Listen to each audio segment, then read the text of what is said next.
Bem, pessoal, na aula de hoje a gente vai falar sobre modelagem digital do terreno. Isso dentro do contexto da disciplina de geodésia. Bem, então, basicamente é essa a organização da aula. Inicialmente a gente vai trazer a definição do que é modelo digital do terreno. Posteriormente, trarei um pouco das aplicações ambientais, em que contexto ambiental o modelo digital do terreno é fundamental. No terceiro momento, os métodos para elaboração, como gerar, quais dados utilizar para gerar esses modelos. E, por fim, eu vou discutir um pouco da confiabilidade desses modelos baseado no padrão de exatidão cartográfica, que é o PEC, que é adotado atualmente no Brasil para avaliar esse tipo de modelo. Bem, então o modelo digital do terreno, o modelo numérico do terreno, ele representa o comportamento de um fenômeno que ocorre em uma região da superfície terrestre. É uma representação matemática computacional dessa distribuição desse fenômeno espacial que ocorre dentro de uma região da superfície terrestre. Bem, é claro que quando a gente fala no contexto de geodésia, o nosso fenômeno espacial que a gente quer mapear é a altitude de pontos. Então, a ideia do modelo digital do terreno é como se ele fosse uma representação matemática computacional da distribuição da altitude de pontos. Tá? Então, esse é o foco quando a gente fala de modelagem digital do terreno no contexto de geodésia. Nosso objetivo consiste na representação do relevo. Claro, quando a gente fala de altitude, a altitude é sempre com relação ao nível médio dos mares. Tá? Então, essa é a nossa referência para fins de altitude, aquela altitude ortométrica, a altitude com relação ao geóide. Bem, dentro desse contexto, a gente tem algumas terminologias diferentes. Então, tem o modelo digital de superfície e o modelo digital do terreno. O modelo digital de superfície, ele pega pontos, inclusive vão além do terreno, né? Como a gente pode verificar aqui, pontos sobre a árvore, sobre as edificações. Então, isso a gente chama de modelo digital de superfície. Já quando a gente pega pontos que estão no chão, a gente chama de modelo digital do terreno, tá? Do inglês, Digital Surface Model e Digital Terrain Model. O modelo digital do terreno e o modelo digital de superfície. Então, a própria definição do MDT é uma representação matemática computacional. E o principal tipo de MDT, e é o mais utilizado e o mais simples de compreensão, é um modelo de grade regular, em que basicamente é como se fosse uma imagem, na verdade é uma imagem, uma matriz de duas dimensões, em que cada ponto aqui, cada pixel, ele corresponde a um valor de altitude. Então, quanto, por exemplo, aqui em azul, pontos mais altos estão representados em azul, aqui. Então, cada ponto desse tem uma altitude associada. E por meio disso a gente consegue representar tridimensionalmente um relevo. Bem, contexto ambiental utilizado e também como gerar o MDT. Esses são os pontos que eu abordarei posteriormente. No contexto de aplicações, a principal aplicação é para fins de delimitação de bacias hidrográficas. Então, aqui a gente tem o exemplo de uma bacia hidrográfica. Então, tudo que chove dentro dessa área delimitada com um pontilhado aqui vai ser direcionado aqui para um curso d'água. E esse curso d'água vai ter aqui um exutório, que é o ponto de saída da bacia. E essa daqui é um exemplo de bacia hidrográfica. Então, mas para saber esses limites, eu preciso conhecer e conhecer um modelo digital do terreno bastante detalhado. E tem que ser um modelo digital do terreno, não de superfície. Tá? Porque de superfície acaba pegando vegetação, árvore, e no final a água ela vai respeitar a questão do terreno. Então, o que chove, por exemplo, nessa região aqui, que vai além dessa área delimitada, ela vai ser escoada para outro curso d'água, tá? Mas chove daqui para dentro, vai acabar escoando aqui para esse curso d'água principal e, consequentemente, vai sair aqui no exutório. Aqui um exemplo de uma bacia hidrográfica no contexto de da BR-163, em que ocorreram diversos problemas de inundação, de rompimento, na verdade,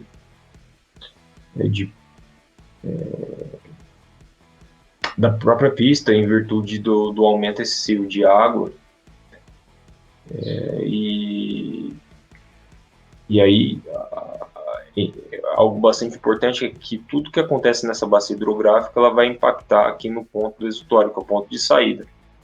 Então, a tubulação aqui da BR-163 não foi capaz de suportar toda essa água oriunda de toda a bacia hidrográfica. Então, só que para fazer esse tipo de análise, a primeira coisa que a gente tem que fazer é saber qual que é a nossa área de interesse, até onde que vai essa bacia hidrográfica.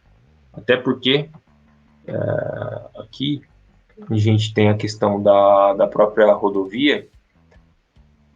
A gente não necessariamente só a chuva que ocorre nesse ponto aqui na rodovia é que vai ter impacto direto aqui na BR-163, né, na rodovia. Sim, tudo que chove dentro dessa bacia hidrográfica vai ser direcionado para esse exutório, para esse ponto de saída da bacia, e se a tubulação não for capaz de escoar toda essa água, isso acaba gerando um impacto e gerando esses problemas que ocorreram. Tá? Mas tudo isso passa por se ter uma delimitação bastante acurada dessas bacias hidrográficas. Bem, também no projeto de implantação de rede de água e esgoto é extremamente importante, até porque a água, para evitar o uso de bomba, por exemplo, é importante a água, ela segue a questão da gravidade, então tem que partir de um ponto mais alto, chegar num ponto mais baixo, por questão do esgoto, né? Então tem que sair de lugares mais altos e ir para lugares mais baixos. E de água a gente também tem que ter esse cuidado, tá? Caso contrário, a gente tem que utilizar bombas. Isso acaba sendo bastante custoso. Um outro ponto em que a modelagem digital do terreno, inclusive de superfície, é importante, é no contexto de simulação hidrológica. Como a gente pode verificar aqui em Blumenau, em que foi gerada uma simulação à medida em que foi se aumentando aqui o nível desse rio principal. Então, à medida em que vai aumentando o nível desse rio, essa água ela vai adentrando no município de Blumenau. Bem, aqui eu trago alguns artigos científicos que tratam dessa abordagem e no contexto de simulação hidrológica, também para fins de análise de erosão do solo. Um dos fatores é o fator topográfico, o fator LS, e tudo isso, esse fator topográfico tem relação com a própria declividade do terreno, é calculado baseado no modelo digital do terreno. Bem, e como que a gente faz para que dados, né, que a gente faz para gerar esse modelo digital e também qual que é o procedimento adotado para sua geração? Então, basicamente, a gente tem métodos, são os métodos diretos que a gente viu na topografia até agora, que consiste no uso de receptores GNSS. Aqui tem um exemplo de um receptor RTK, tem o receptor da base e o receptor móvel, que vai até os pontos de interesse para fins de mapeamento. Isso também é possível a gente gerar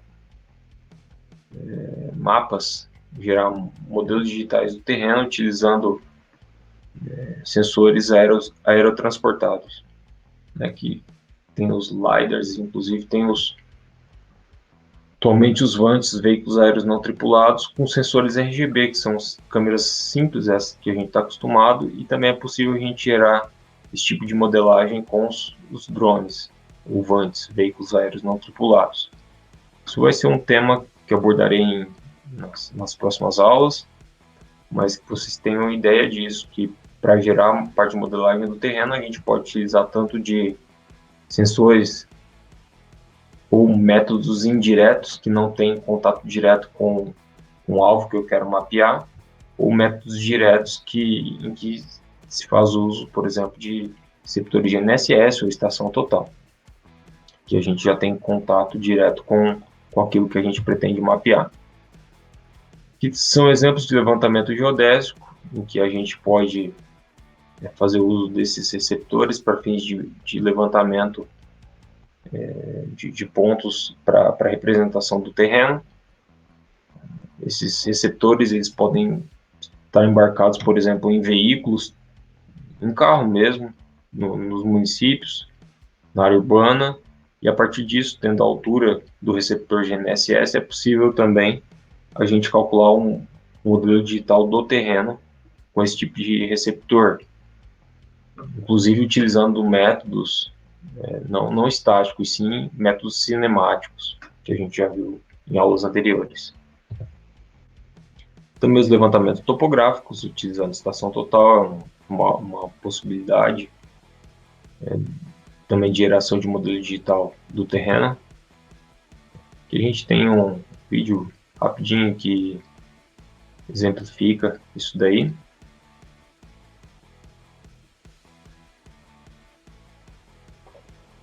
Aqui faz-se uso de uma estação total, que mede esse ângulo e distância, e a partir desse ângulo e distância, a gente consegue calcular coordenadas tridimensionais. Como a gente está vendo, a partir de medições de ângulo e distância, a gente consegue calcular coordenadas tridimensionais, e a partir disso a gente consegue representar o terreno. Então esse é o procedimento, e posteriormente gerar as curvas de nível. Dado esse mapa, é possível gerar um projeto de implantação de rodovias, enfim, de infraestrutura. E feito o projeto, partes para a parte de implantação dessa obra, que também faz uso de equipamentos topográficos ou geodésicos, como a gente está verificando aqui nesse vídeo. Tá? Esse processo a gente chama de locação de obra, em que a gente está definindo onde será implantado cada um desses elementos. Mas tudo isso passa por se conhecer muito bem o modelo digital do terreno, certo? Bem, uma outra forma é por meio de imagens, sejam aéreas ou orbitais. Também é possível a gente gerar esse tipo de modelagem do terreno. Aqui a gente tem um exemplo de modelo digital que é um modelo digital bastante detalhado, tem alguns problemas aqui nas bordas, mas são modelos digitais que são gerados utilizando drones. Então a gente percebe aqui mais na parte interna que a gente tem um detalhamento bastante grande do próprio relevo. Isso pode ser útil aí para várias aplicações. Mineração, por exemplo, para cálculo de volume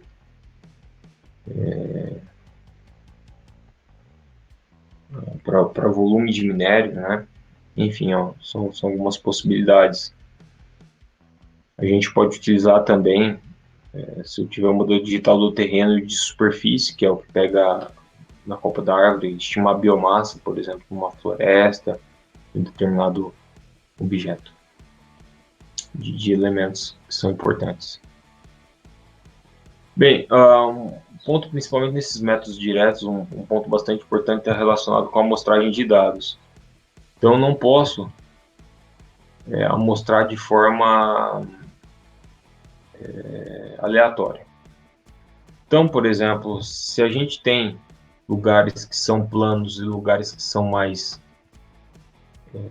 a gente tem uma variabilidade maior no relevo, a gente tem que colocar mais pontos em lugares em que se tem mais variação do relevo. Por exemplo, no campo de futebol, não é necessário pegar muitos pontos internos ao campo de futebol, haja vista que esse campo ele tem um relevo mais plano. Tá? Então, 4 pontos já bastaria para representar esse terreno. Mas lugares e relevos mais acidentados, a gente já teria que ter mais pontos. Tá? Então, quando a gente utiliza um receptor RTK, GNSS RTK, a gente tem que ter esse cuidado na hora de estabelecer esses pontos que serão utilizados para gerar o modelo digital do terreno.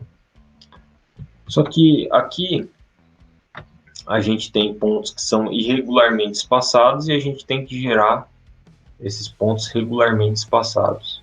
Aqui é uma matriz 2x2. Esse processo a gente chama de interpolação.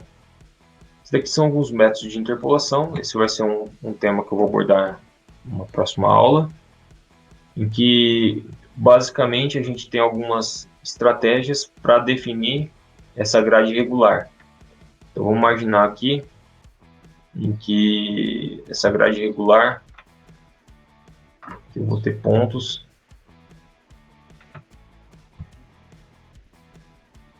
círculo,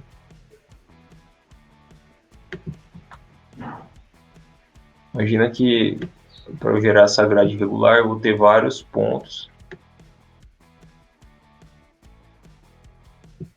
regularmente espaçados, uma distância, por exemplo, a cada 5 metros, a cada 10 metros, a gente vai ter que definir esses pontos. E aí, como que a gente faz para estimar a altitude desses pontos em vermelho? Então, esse processo a gente chama de interpolação. Vamos imaginar que eu tenho um ponto em vermelho, eu vou buscar aqui pelos vizinhos mais próximos, e a altitude desse ponto vai estar provavelmente mais relacionada e vai ter uma altitude mais próxima de um ponto que se encontra mais próximo dele. Então, uma estratégia vizinho mais próximo seria a altitude desse ponto em vermelho.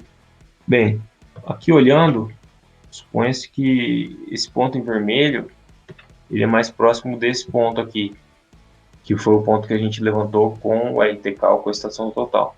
Então, a altitude desse ponto em vermelho vai ser igual à altitude desse ponto em preto. Esse é o método vizinho mais próximo. Tem como a gente calcular a média, por exemplo, pegar esses 4 pontos e tirar a média, e a altitude desse ponto for se estabelecido como a média desses 4 pontos. Ou uma outra forma é trabalhar com quanto mais próximo, mais influência vai ter. Seria essa média ponderada com base na distância, por exemplo. Tá? Então, esses são métodos que depois eu vou detalhar um pouco mais, mas que são utilizados para fins de interpolação. Isso permite com que a gente gere um modelo digital do terreno, dado uma amostragem irregular. Bem, é lógico, quando a gente gera um modelo digital do terreno, um aspecto bastante importante é a questão da confiabilidade. Então, como que a gente faz para verificar o quão acurado é esse modelo digital? Então, a gente tem que ir em campo, levantar pontos, esses pontos em vermelhos, representados em vermelho. Esses pontos a gente não coincidam com esses pontos que foram utilizados para gerar um modelo digital do terreno. A gente tem esses pontos em vermelho, são pontos de verificação, e a gente vai verificar o erro nesses pontos de verificação. Calculando esses erros, a gente consegue calcular algumas estatísticas, uma delas é o raiz quadrada do erro médio quadrático, que ele usa a altitude do modelo digital menos a altitude de referência, calcula que a discrepância eleva ao quadrado, divide pelo número de pontos e tira a raiz quadrada. Muito parecido com o desvio padrão, mas o desvio padrão utiliza a média para esse cálculo, tá? E a gente compara esse resultado com o PEC, tá? Então, só para vocês terem uma ideia, para eu classificar um produto na escala 1 para 1000 na classe A, o o RMSE, que é aquela métrica que eu mostrei para vocês previamente, ela tem que ser menor do que 0,17 centímetros. E, além disso, a gente tem que ter que 90% dos pontos tem discrepância inferior a 0,27, ou seja, 27 centímetros. Aqui, 0,27 metros. Tá? Então, basicamente, esse é o processo para fins de classificação do modelo digital do terreno, utilizando o PEC, que é o padrão de exatidão cartográfica para produtos cartográficos digitais. Então, aqui tem um exemplo, que eu tenho a altitude do modelo digital do terreno e a altitude de referência. Aí a gente vai calcular essas diferenças entre eles, e por meio disso a gente consegue fazer essa classificação. Tá? Então aqui eu tenho 1, 2, 3, 4, 5, 6, 7, 8, 9, 10 pontos. Então, para classificar na escala 1 para 1000, eu tenho que ter que o RMSE ele tem que ser menor do que 0,17 e que 90% dos pontos tenham discrepância menor do que 27 centímetros. Essa segunda característica ela é mais fácil de verificar. Então, aqui, por exemplo, 8 centímetros de diferença. Aqui, 10 centímetros. Aqui, 14 centímetros. Aqui, 10 centímetros. Aqui, 2 centímetros. Aqui, 30 centímetros. Ou seja, esse ponto já é maior do que os 27 centímetros. Aqui, 5 centímetros, 4, 3 centímetros. E aqui, a gente tem, de 21 para 52, a gente tem 31 centímetros. Ou seja, eu tenho 2 pontos com discrepância maior do que 0,27 centímetros. Portanto, esse modelo digital de superfície, ele já não atende a escala 1 para 1000, classe A. Tá? E provavelmente ele vai atender aqui na escala 1 para 5000 na classe A, ou na escala 1 para 1000 na classe B. Tá? Então, esse produto baseado no PEC, ele não vai ser classificado na escala 1 para 1000, classe A. Isso daqui é um trabalho em que a gente publicou no contexto de Mato Grosso do Sul, utilizando estações, na verdade, marcos do próprio IBGE, que a gente comparou a acurácia de modelos digitais de superfície, esses modelos globais, com esses marcos do IBGE, usando eles como referência. E aí a gente chegou que, em suma, a gente tem para o SRTM, o SRTM se comparado ao Topodata, Raster e o SRTM de 90 metros, o SRTM de 30 metros foi o que apresentou o RMSE menor, 3,21 centímetros. Então, ou seja, ele que apresenta menor erro se comparado aos demais modelos digitais. E aqui, seguindo as próprias normas do PEC, da PEC, a gente chegou aqui na escala 1 para 50.000, a gente tem que 94% dos pontos apresentam discrepância inferior a 5,5 metros. Tá? Então, isso permitiu com que a gente classificasse esse produto SRTM na escala 1 para 50.000, classe A. Tá? O Topodata, por que eu pude classificar dentro dessa classe? Porque o SRTM apresenta um RMSE de 3,21, que é menor do que o erro padrão, que é de 3,33. Então, só o SRTM, na escala 1 para 50.000, ele foi classificado na classe A. A gente percebe os outros, o Topodata apresenta também 91% dos pontos com discrepância inferior a 5,5 metros. No entanto, Quando a gente pega o Topodata aqui, o RMSE, ele é maior, 3,64 é maior que 3,33. Portanto, ele não pode ser classificado na escala 1 para 50 mil classe A. Tá? Então, esses outros, o Topodata e o SRTM de 90 metros, eles são classificados na escala 1 para 100 mil classe A. Então, basicamente, esse é o procedimento que a gente tem que adotar para fins de classificação de modelos digitais do terreno. Aqui algumas referências.